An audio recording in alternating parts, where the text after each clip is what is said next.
Така, Анита, добро вечер уште еднаш од мобилното студио на телевизија Нова, кој вечерва ги следи митинзите на коалицијата предводена од ВМРО ДПМН. Вечерва оваа коалиција одржува митинзи во Бутел, Автокоманда, односно Општина Газибаба и Шуто Оризари. Мој вечерашен соговорник во претходниот информативен блок разговарав со кандидатот за пратеник во втората изборна единица Јохан Тарчуловски, а во овој информативен блок мој соговорник е уметникот Ацо Станковски, со кој ќе ги проанализираме овие изминати денови митингување и кампања и секако ќе позборуваме за очекувањата од самиот изборен ден. Добро вечер, ви благодарам што ја прифативте мојата покана да бидете вечерва дел од мобилното студио на телевизија Нова. Господине Станковски, утре се заокружува изборната кампања, завршува се во сабота мол. Во недела граѓаните треба да излезат на гласање, да го дадат својот глас. Што очекувате од самиот изборен ден и како ја оценувате до сегашната изборна кампања? Значи, еве 19 ден веќе партиите се на терен. Што видовме, што слушнавме, која е вашата перцепција? Мислам дека оваа кампања, за разлика од предвидувањата, каде што беше на некој начин иницирано можно избивање на одредени обструкции и нереди, пројде во релативен мир, освен неколку инциденти, нели, вие исто имавте со автобусот, но тоа е окей, мислам, не може да биде све апсолутно совршено, но мислам дека во еден примерен манир се привршува оваа кампања, сепак. Во однос на оние страсти кои ги гледавме последната година, ова е неочекуван мирен тип на разресница и завршница. Во недела нормално народот ќе излезе, мислам дека народот е мобилизиран,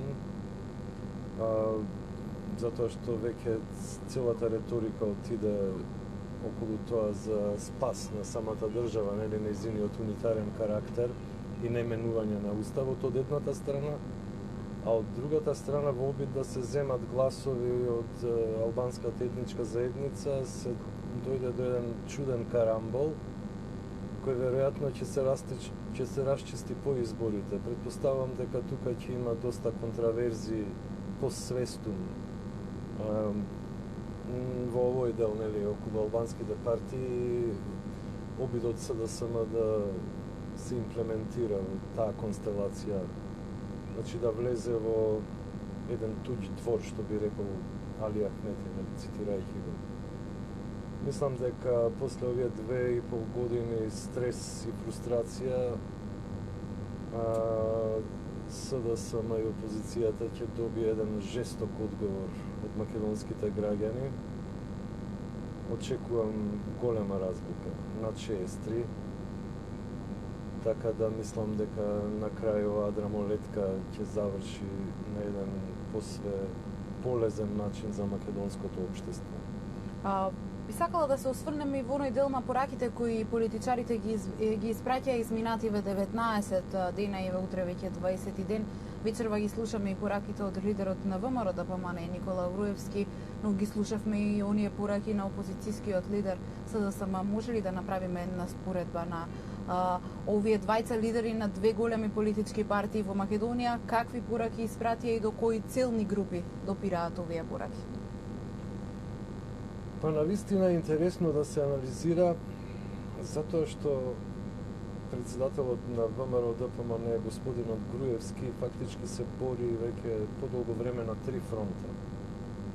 Едниот фронт беше иницииран од меѓународна конспирација за рушење на неговата влада поради X причини. Да речеме, не за вземање негативен став околу ембаргото против Русија, земање кинески кредити и маса други ситни работи, кои веројатно се перцепирани од оваа гарнитура на американската администрација која веќе пропадна на изборите, председателските избори со Доналд Трамп или Хилари Клинтон.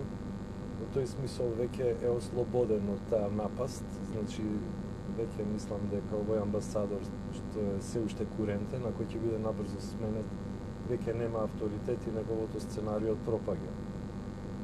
Вториот фронт е се лагите на Заев. Значи, можеме слободно после овие избори да констатираме една единица за лага, која ќе се вика еден Заев. Значи, ако малце лажете, еден Заев, ако лажете многу, 100 Заеви. ако лажете да речеме епте многу 300 заеви, тогаш веќе реалноста почнува да се менува. Доаѓа до некоја втора реалност која изникнува од првата, како во сликите на Дали или на Пол Делво или на некој друг надреалистички автор, Рене Магрит, например. И третиот момент е да ги деконструира лажните ветувања во таа програма, тоа е квази програма, тоа е план за Македонија, тоа се произволни балони кои ги пушта опозицијата, кои немаат врска со реалноста. Например, плата од 30.000, тоа како може, например, да се регулира минимална плата или плата просечна, нели? Со такви цифри, кога тоа воопшто не е спроводливо на терен. Треба да имате неколку години GDP од 10 за да може едноставно економијата да го издржи тоа, иначе ќе дојде до колапс. Но ние веќе видовме неколку колапси од нивна страна кои се случија во времето кога они владееја. Значи тоа се веќе 3 фронта, лагите околу федерализацијата, конечно тоа е, нели, третиот фронт фактички, каде што тој цело време ретерира, значи ќе каже еден став, а потоа на друго место кажува нешто друго. Значи тој има ставови ветувања за одредени целни групи. Например, на албанците нешто им, нели, ветува што е неможно, нели, дури да победи, што е далеко од реалноста. Мислам, треба да има двотретинско мнозинство да го спроведе тоа што сака да го спроведе. Но веројатно, надевајќи се на сапорт од меѓународната, он веќе и во ситуација кога ВМРО ДПМН не би имал, и нивната коалиција, нели, за подобра Македонија, да не го забораваме, тоа е многу битен факт. Значи, ако нема 63, можни се одредени дубиози, така во понатамошниот процес, со помош на така наречените чадори, нели, кои имаат крајно негативна конотација кај македонскиот народ. Мислам дека односите помеѓу УСА и македонскиот народ, тоест македонската држава, барем тој што е, нели, на некој начин представител на македонската држава, реален носител на власта, не биле никогаш полоши и помизерни отколку во мандатот на овој амбасадор. Што поскоро овој амбасадор си отиде, толку подобро ќе се регулираат тие некои правични односи од страна меѓународната. Значи, тука имаме една, би рекол, надреална приказка, една сулуда приказка од човек кој веројатно нема капацитети да води опозиција и некоја голема политичка партија, но ете со помош на одредени чинители, нели, кои се моќни и кои имаат голем авторитет, а чиј авторитет е веќе паднат, што го ослободува владетелот да действува, нели, во одреден правец, да ги деконструира и да ги порези со катастрофален резултат, значи да ги порази со огромна разлика овие непријатели на Македонија и воопшто лажговци, мислам, едноставно криминалци. Гледам на нив како на криминално здружение. Така, за можните сценарија по избори, што би значило доколку нема ВМРО ДПМН 63 пратеници, ја начнавме таа тема, разговараме во информативниот преглед и во 22. Вие останувате вечерва со мене во мобилното студио, се вклучуваме повторно во 22. За сега ви благодарам.